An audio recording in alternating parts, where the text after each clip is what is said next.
Hello, my name is Ekua-Janea, and I'm a second-year student majoring in international business.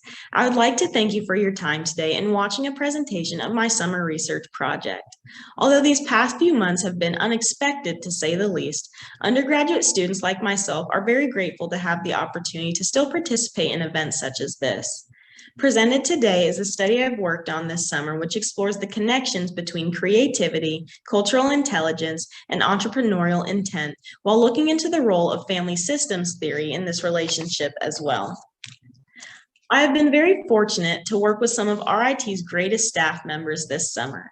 The lead researcher on this project is Dr. Michael Polansky from our Saunders College of Business. Dr. Polansky has worked in this field for many years and specializes in leader development. He has been an incredible mentor to me this summer and has given me such a great opportunity to develop my research and writing skills. We were very fortunate to have Dr. Jennifer Maddock working with us on this project as well. With over 20 years of experience, 5 major conference presentations, and having major contributions in 6 published articles, she has been such an asset to our team this summer. I am honored to be working with such highly skilled professionals who have really pushed me to improve upon my skills in research, writing, and working as a team. This summer has been such a great learning experience in multiple ways. Not only have I learned about new topics in the business field, but I've also learned about topics that branch into psychology, which is another area of interest for me. It's been amazing to get to work on something that I'm truly interested in and honestly fascinated by. While participating in this study, I was able to learn more about what research is really like. From the outside, this kind of thing sounds very glamorous, if not rigid and taxing. What I found during this process, though, is that research is not all about stressing through rigorous, unappealing work, but it can actually be a really fun experience. We've had to rework and redesign some of the aspects of the study and save for later some things that weren't helpful to this particular study.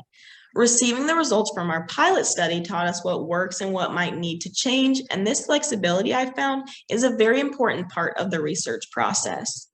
It has been very beneficial as well, getting to practice writing an academic paper. My future career in law will require me to have good writing skills, so this has helped me improve upon my academic writing techniques. I've also really enjoyed being able to work on a team with members who have a lot more experience than me. Classes are one thing when you're working with students who are closer to your skill level, but working with such knowledgeable professionals has been a really different yet very welcomed experience for me. Our study has many streams that interconnect in some ways, which offers a lot of room for further, more direct research in the future. Dr. Polansky focuses on leader development in his line of work, so his research generally looks to see what variables may impact this concept. Our research this summer has explored the umbrella overarching the broad topic of leader development, and this umbrella includes the variables of family systems theory, cultural intelligence, creativity, and entrepreneurial intent. Essentially, we're looking for the relationships between cultural intelligence, creativity, and entrepreneurial intent to see how these all affect one another. But in addition to this, we're also looking at Dr. Bowen's family systems theory, which originates in the marriage and family counseling sector of psychology. We are looking at the role this theory plays in the relationship between the 3 other variables. So we're looking at how family systems theory may impact the variables individually, how a dyadic relationship may be affected by family systems theory, and other outcomes like that. For some background on each of our study variables, Dr. Murray Bowen was a psychiatrist and researcher who developed the family systems theory, which originated in the marriage and family counseling branch of psychology. It has recently begun to appear in other industry research studies, like in business. The main concept from this theory we have focused on this summer is what is called differentiation of self. Essentially, this idea refers to one's ability to distinguish rationality and emotionality. This discernment is visible in decision-making, reactions, and relationships with others. A highly differentiated person can maintain close relationships with others without forming emotional attachments, which may lead to unhealthy behaviors like emotional cutoff from loved ones. Another variable in our study is cultural intelligence. Many are aware of IQ, the intelligence quotient, social IQ, the social intelligence quotient, and more recently, EQ, emotional intelligence. But what has emerged most recently is CQ, cultural intelligence. This is one's motivation, understanding, and behavior relating to multicultural interactions. There are four aspects: CQ drive, knowledge, strategy, and action, which make up the concept and interact to produce an individual who not only knows about other cultures, both domestic and international, but has the desire to communicate more effectively, plans ahead, and takes intentional steps to create more inclusive, culturally sensitive interactions. We're also looking into the variables of creativity, which can be defined as development of imaginative and useful ideas, as well as entrepreneurial intent, an individual's set goal to design an open business model. It is our belief that these variables have interconnections, and the discovery of these may lead to improvements in leader development. Since its development in the mid to late 1980s, Bowen's Family Systems Theory has undergone much research. Studies have looked into its general validity as well as focusing on its universality. There's been a lot of debate over this theory, including opposition to Dr. Bowen's belief that the theory is universal, meaning it applies to everyone no matter their background. Through many studies, although more research is still needed, this has been supported. Studies have also found relationships between differentiation of self, psychological well-being, creativity, and other factors. Research on cultural intelligence has increased in more recent years. Studies have focused on characteristics that tend to precede CQ, mainly pointing to the personality characteristic of openness to experience. The cultural intelligence field is dominated by a couple experts, including Eng, Rockstall, and Van Dyne, who tend to agree with one another in their studies, but each add or alter an aspect of the concept, like the 2018 study suggesting a bi-factor model of CQ rather than a typical four-factor model that is more widely used. As we continue our research for more foundational research, we're looking to find connections between each of our study variables. In order to find these connections, we created a survey. Using Qualtrics XM, we developed a survey that asked a variety of questions for each of our study variables.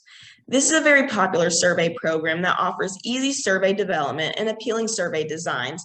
However, we did struggle a little bit with this part of data collection. We used Qualtrics panel service because we were assured verified survey takers who were qualified and willing to take our survey. Getting our results back took much longer than we expected, though. Another reality of the research process, having to wait on others before you can move on. In the end, however, it turned out to be all right because Qualtrics did give us additional samples because of our troubles. In our survey, we started with the free response creativity brainstorming activity, followed by a number of Likert scale rating questions to gather personality and anxiety, differentiation of self, and cultural intelligence data. We chose a quantitative study design using a survey as our form of data collection because with our many variables and looking for correlations and relationships, this was the most effective way to gather a lot of data all at once. We did conduct a pilot study in order to test our survey. A summer college course was asked to voluntarily take our initial survey, and we received 13 responses. In addition to the normal survey questions, we asked for feedback on the survey as well. We wanted to see if questions were easily understandable, if the length was too long, and other details like that, which would need to be fixed before our actual launch. This was a very valuable choice because we learned a lot about how users felt taking the survey, the kind of responses we could expect, and what needed to be changed. The Likert scale responses did not necessarily indicate straight lining or unfocused participants, so results were as expected. The attention check question that we randomly placed within the survey indicated only one participant not paying attention while taking the survey. The free response answers ranged from short and minimal to longer and more detailed, but this range did not indicate promising results that would accurately measure the study variable that we were looking for. Based on the pilot study, we decided some changes would need to be made to our survey. Although the length was well received and questions were said to be understandable, the free responses that we got were not what we had been intending to receive. The responses were not indicative of the measure we were looking for, so we made alterations to our survey to see if this would improve response content. We reworded questions to make our intentions more direct and added another question to provide another way to measure the creativity study variable. We also realized at this point in time that demographic questions wouldn't be necessary to add to our survey rather than being an automatic inclusion through the survey software like we had originally thought. Our study is ongoing and will not be fully completed by the end of this summer. We have completed a lot of initial research, which has given us a great foundation, but more research is required. We just received our survey results, so we plan to start analyzing the data and looking for connections and relationships between the variables. We would like to be able to turn this stage of our research into a paper that could possibly be presented at the European Association of Work and Organizational Psychology Conference in 2022, or a conference similar. Later on in the future, we would even like to consider turning the research into a paper to be published in an actual academic journal. For now, however, we are focusing on analyzing the data, gathering more knowledge on the existing data, and constructing our initial paper. Finally, I'd like to thank you all again so much for your time today. If you do have any further questions about the research study, please feel free to email me at eq4899@rit.edu. Thank you so much.